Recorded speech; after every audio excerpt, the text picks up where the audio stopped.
Order 4, where the breaking news gets your pan if NPP 4 or Mankasomo headquarters.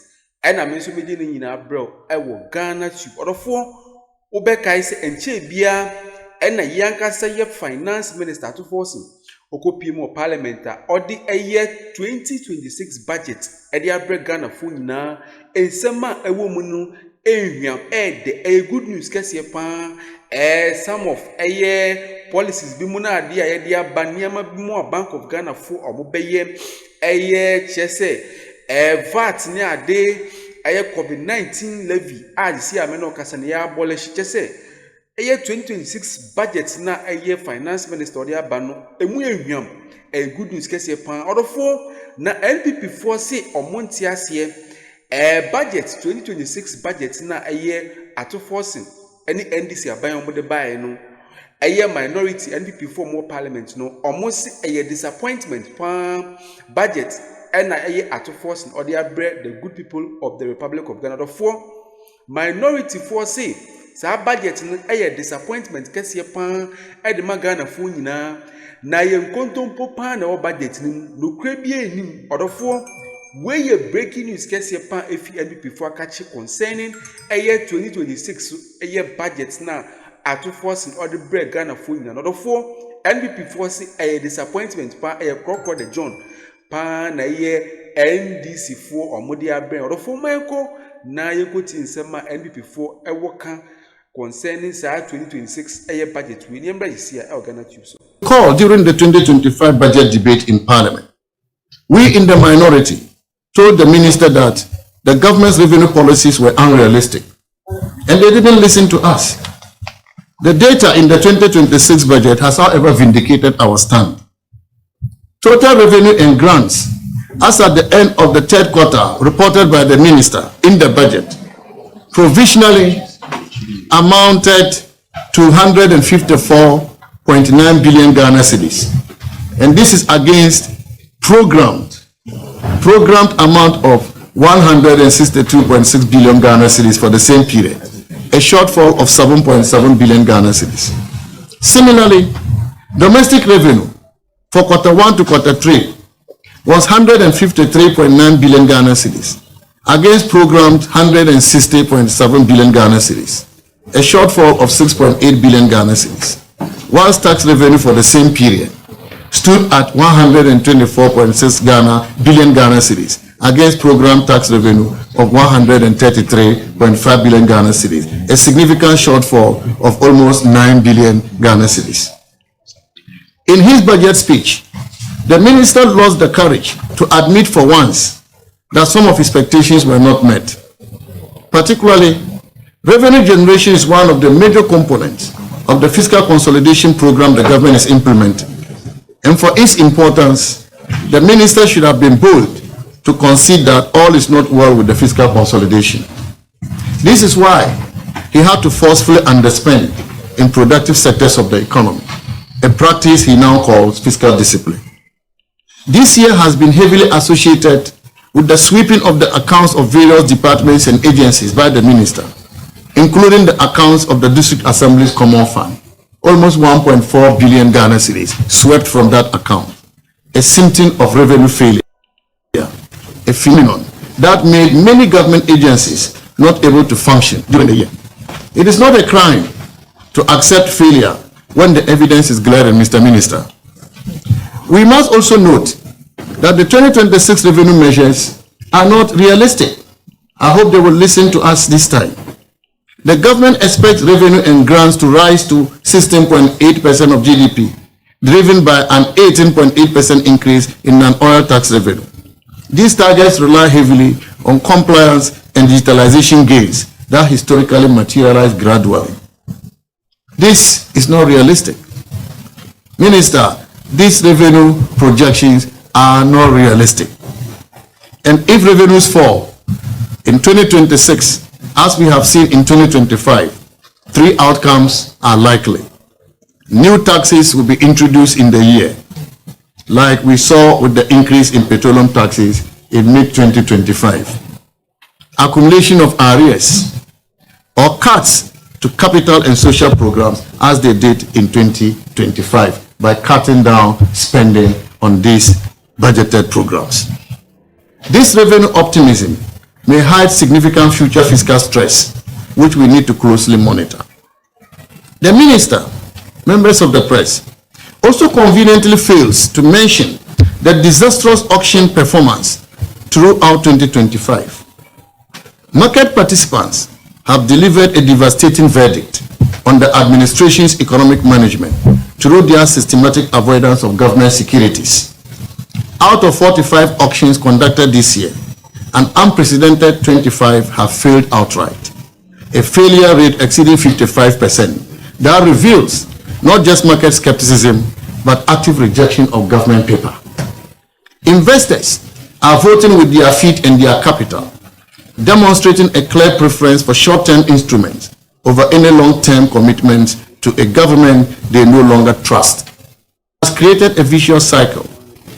Each failed auction forces the government to rely more heavily on expensive short-term borrowing, which in turn increases rollover risk and further undermines investor confidence.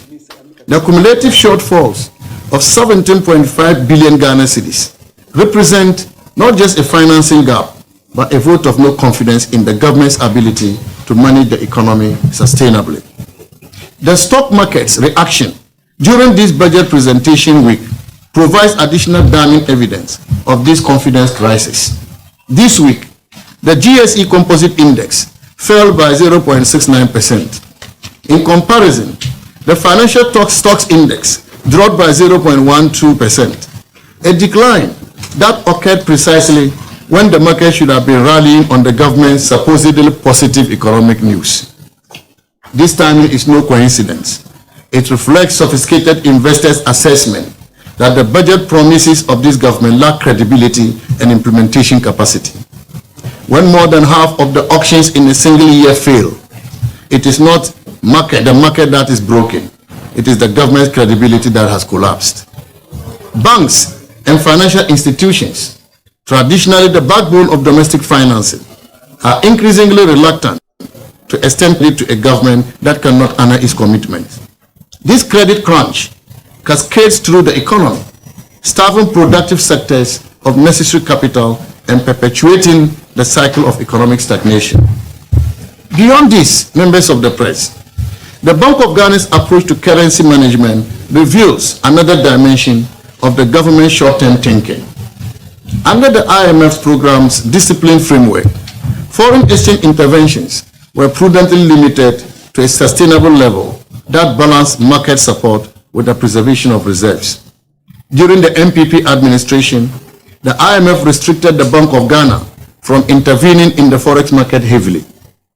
The intervention budget was fixed at $80 million per month, despite the international foreign reserves exceeding the IMF target. What I'm trying to say is that people have asked if it is easy to intervene, as the Bank of Ghana is intervening in the forex market. Why the NPP not do that? The reality is that the IMF restricted the Bank of Ghana from intervening heavily. They asked the Bank of Ghana to intervene only with $80 million every month. $80 million every month. Ladies and gentlemen, these restrictions were removed at the end of 2024.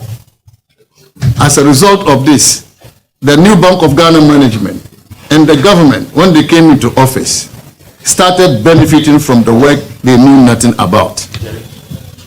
And they began to inject massive sums of forex into the market from the reserves that were accumulated by the NPP government before we left office. At the time we left office, we accumulated almost $9 billion United States dollars. But despite these reserves, the IMF requested the Bank of Ghana to put into the market only $80 million a month. Now, what is this government doing since the restrictions were removed? They have injected several billions of dollars into the market. The last time I checked, they have injected almost $8 billion United States dollars since January into the market. That with the $80 million we could only put in the market. This October and November alone, the Bank of Ghana announced they will put how much? $1.4 billion every month, isn't it? This is what they are doing. Ladies and gentlemen, despite these burdensome and costly interventions, which have reduced the cedi's value from approximately 14 Ghana cedis on 6th January 2025, when the NPP left government, to almost 11 Ghana cedis per dollar.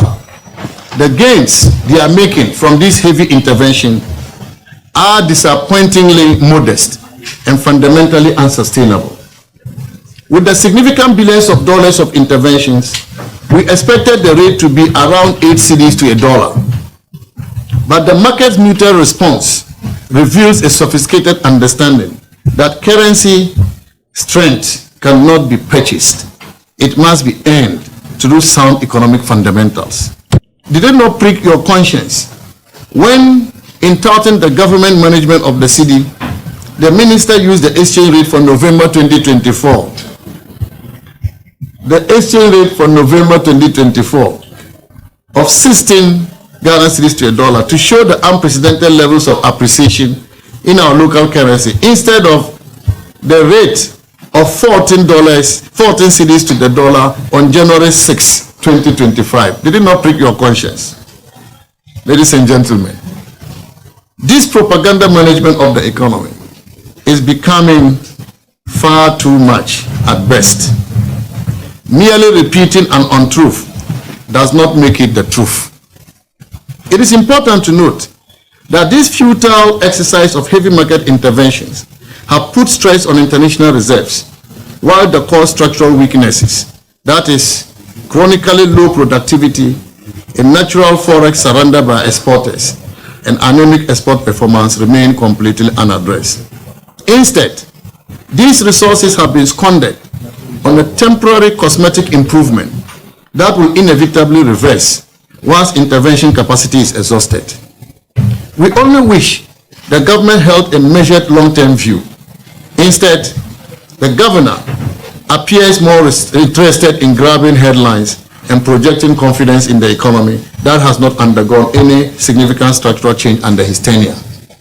Surprising that this week, the Bank of Ghana came to face the reality, in spite of our earlier warning to them that the heavy interventions were not sustainable and will hurt the economy one day.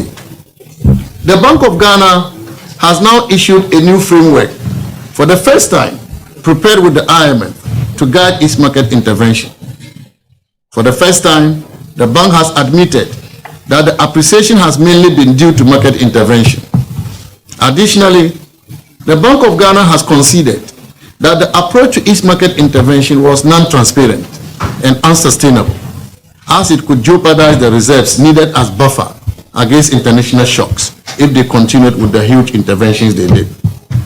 Whilst it promises to continue to intervene to, quote, dampen short-term volatility in the foreign exchange market, responding to disorderly conditions without undermining exchange rate flexibility, at least it wants to do it this time in a measured and transparent manner.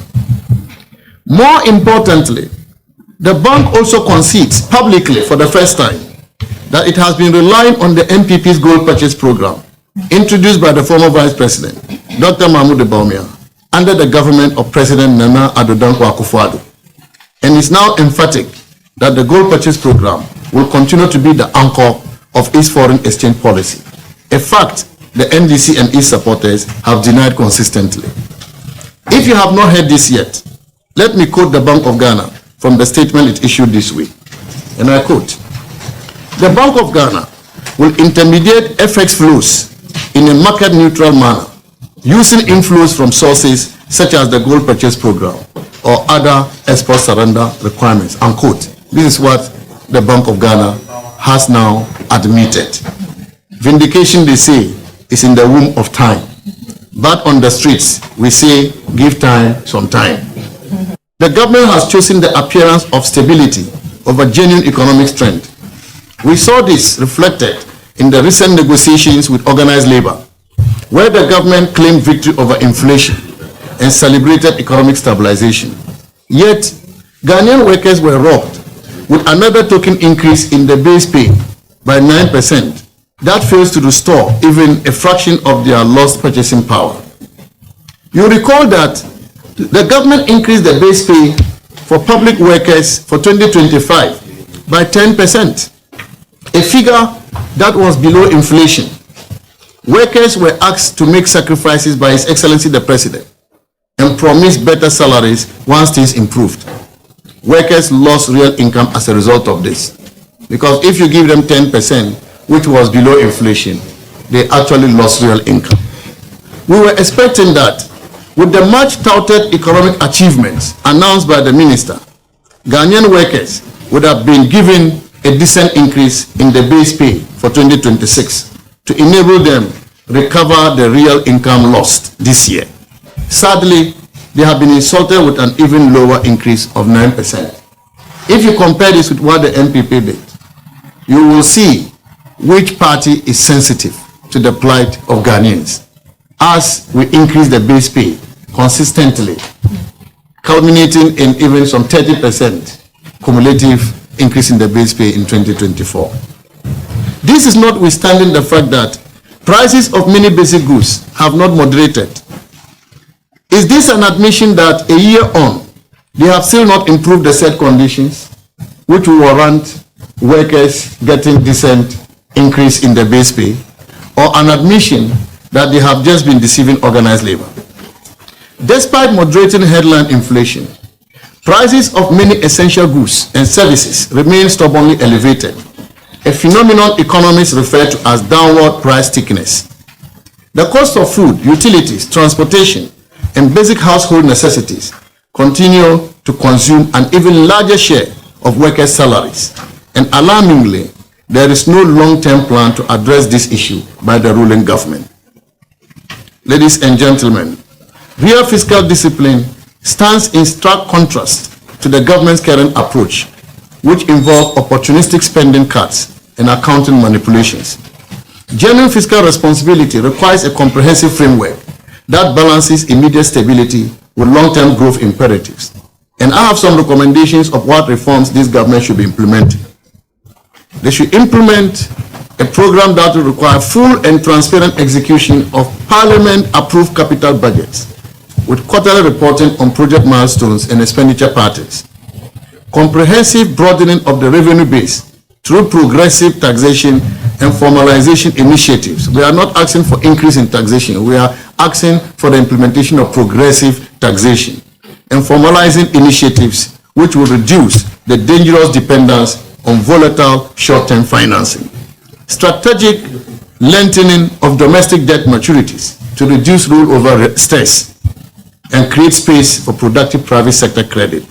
Establishment and protection of a minimum capital expenditure floor, explicitly linked to verified project milestones and development outcomes, and creation of transparent mechanisms for tracking and reporting on the economic impact of public investments, including job creation and revenue generation. These reforms will stabilize the economy on a genuinely sustainable growth path without maxing fundamental liquidity problems as prudent management.